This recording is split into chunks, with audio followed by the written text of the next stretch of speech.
The world's most critical oil choke point may be sliding back toward open conflict tonight. Fresh explosions have been reported inside the Strait of Hormuz. Iranian state media says Iranian forces exchanged fire with what it calls enemy vessels. And now the biggest question is this: is the ceasefire collapsing right in front of the world?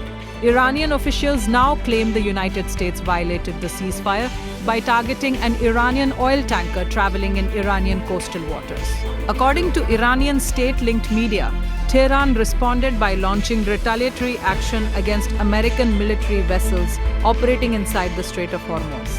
At the same time, American media reports citing unnamed US officials suggest US forces launched limited strikes near Bandar Abbas and Qeshm port.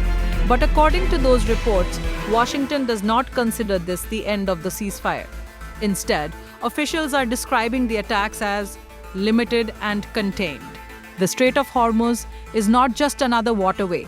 Nearly 20% of the world's oil trade passes through this narrow corridor between Iran and Oman.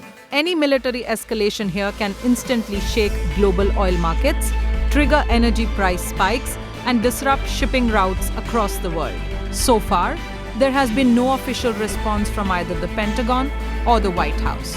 But behind the scenes, reports suggest the Trump administration is trying to prevent the situation from turning into a full-scale regional war. The message from Washington appears clear: contain the crisis before it spirals out of control. Meanwhile, Gulf Arab countries are growing increasingly nervous. Previous Iranian attacks in the region already raised fears about shipping security and regional stability. Now many governments worry that even a limited clash could drag the entire Gulf into a much wider conflict. What makes this situation so dangerous is how quickly it could spiral.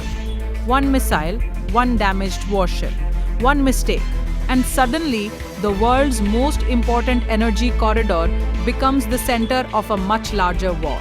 Tonight, the ceasefire technically still exists, but militarily and politically, it is now under its biggest test yet.